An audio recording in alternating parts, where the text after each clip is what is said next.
Boa noite, irmãos, que a graça e a paz do nosso Senhor Jesus sejam com todos vocês. Vamos para mais uma devocional da Palavra do Senhor. Espero que o Senhor fale aos vossos corações, assim como tem falado no meu nesse dia. O texto que nós iremos ler é em Marcos, capítulo 16, do versículo 1 ao 11, que trata da ressurreição de Jesus. E diz assim: passado sábado, Maria Madalena, Maria, mãe de Tiago, e Salomé compraram aromas para irem embalsamá-lo.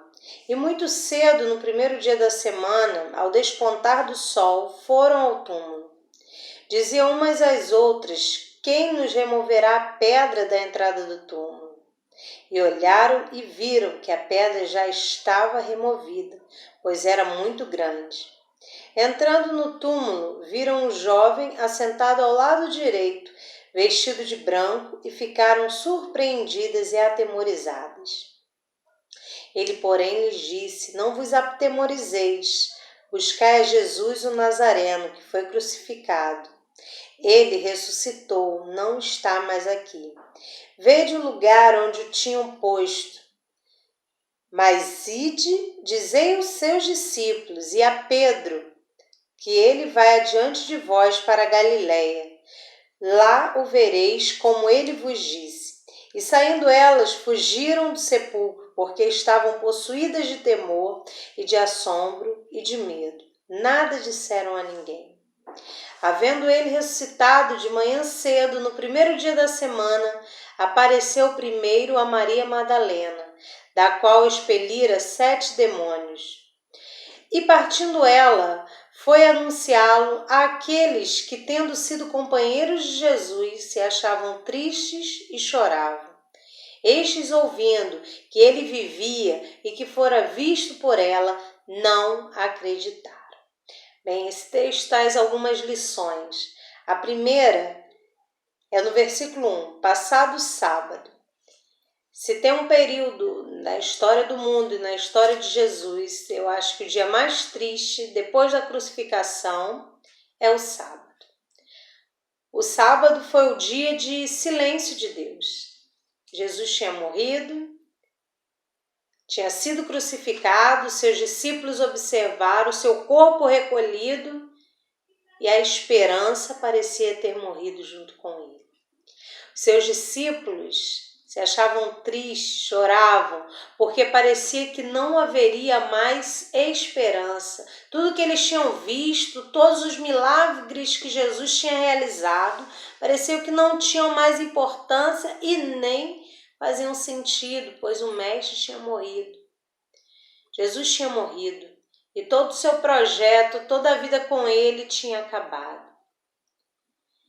O sábado é o dia do silêncio de Deus, em que Deus não fala aos seus discípulos, e parecia um dia de total desesperança. Aquelas mulheres talvez passaram o dia do sábado pensando: o que mais nós poderíamos fazer por ele? Vamos embalsamar, era um costume antigo embalsamar. E elas foram ao túmulo. O que elas não esperavam era que na alta madrugada de domingo elas iam presenciar algo que mudaria completamente a história. Jesus não estava mais ali, ele tinha ressuscitado. E Jesus, depois desse sábado triste, no domingo pela manhã, ele ressuscita. E elas vão buscar aquele Jesus que estava morto. Qual não é a surpresa quando chegam lá e são avisados? Aquele que vocês buscam entre os mortos, ele está vivo, ele ressuscitou. E essa é a chave do Evangelho: Jesus ressuscitou. E assim como ele ressuscitou, nós também ressuscitaremos. Ele é a primícia dos mortos. Jesus ressuscitou e com ele toda a esperança ressuscita também. Jesus ressuscitou. Pela madrugada, aquelas mulheres ficaram sabendo disso, que Jesus tinha ressuscitado. Mas elas ficaram atemorizadas. crucificadas. Quando foram recebidas pelo anjo, né? E o anjo diz: Jesus o Nazareno, que foi crucificado, ele ressuscitou, não está mais aqui. Vede o lugar onde tinham posto e mostra que aquele lugar está vazio. Não tem mais o corpo de Jesus, porque Jesus já havia ressuscitado. E aquele anjo ainda completa: vai e de dizer aos seus discípulos e a Pedro. E eu quero destacar: aos seus discípulos e a Pedro. Por que Pedro? Porque provavelmente entre os discípulos, aquele que se encontrava mais triste naquele momento era Pedro. Porque a Bíblia relata que Pedro tinha negado Jesus.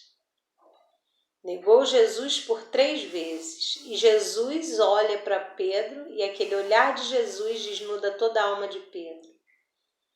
Trazei-me seus discípulos e a Pedro. Sabe por que a Pedro? Porque embora sejamos falhos, Deus não desiste de nós. Ele não desiste. Traz a Pedro.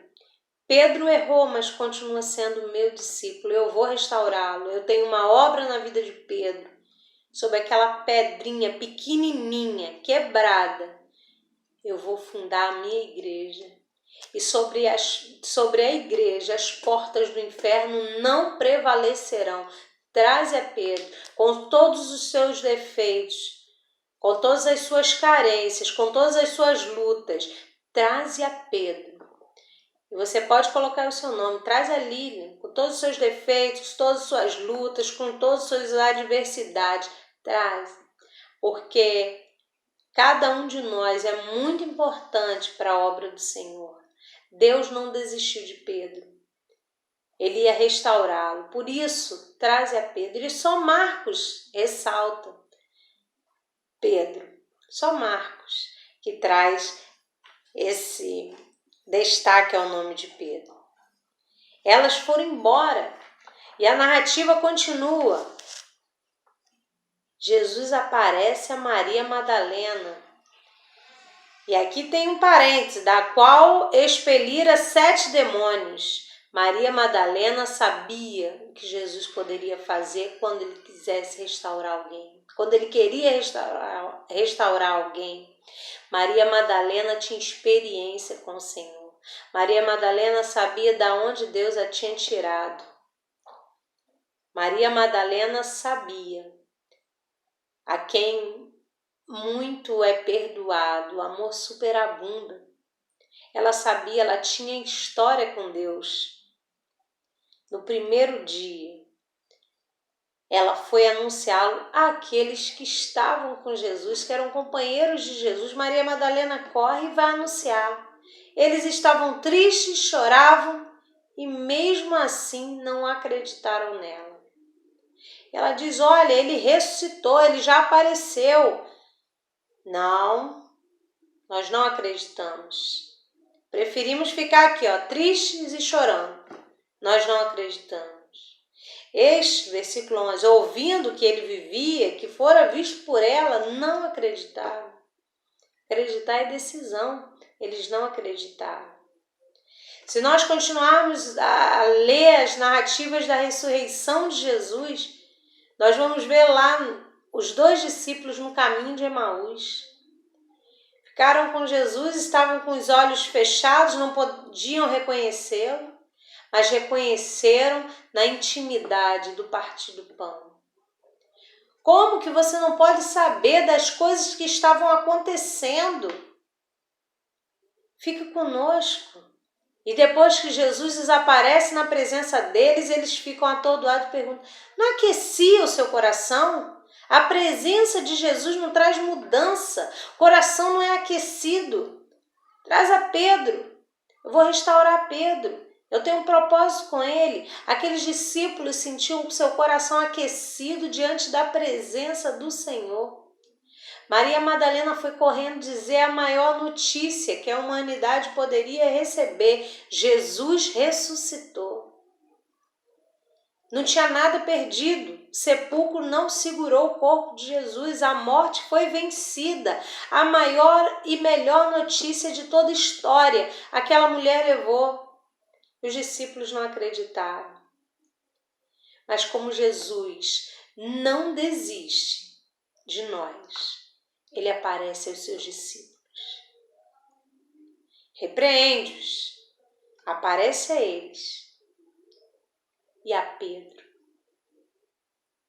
Ele aparece aos seus discípulos e entrega para eles uma grande responsabilidade, a responsabilidade de pregar o Evangelho a toda criatura. Essa é a nossa responsabilidade. Traz a Pedro. Eu vou restaurar Pedro, mas eu vou restaurar você também. Aquele mesmo Jesus que mandou trazer a Pedro, que apareceu para aquelas mulheres, que foi com aqueles discípulos no caminho de Emaús, que está conosco em todos os momentos. Aquele mesmo Jesus que preocupou-se, com Pedro, porque sabia que Pedro estava amargurado,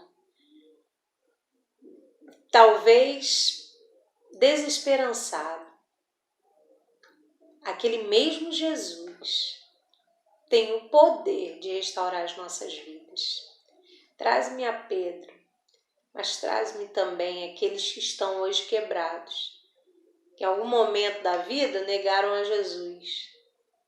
Jesus está pronto a perdoar, restaurar e fazer nas nossas vidas uma grande obra. Quanto a Maria Madalena, portadora dessa maravilhosa boa nova, Jesus também tratou com ela de maneira especial. Os discípulos estavam tristes e choravam, e Jesus trouxe boas novas.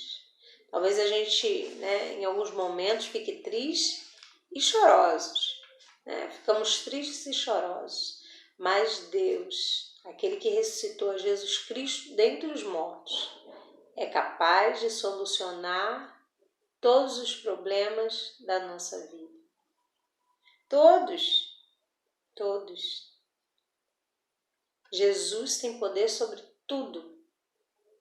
Tudo. Não há nada que fuja ao controle dele.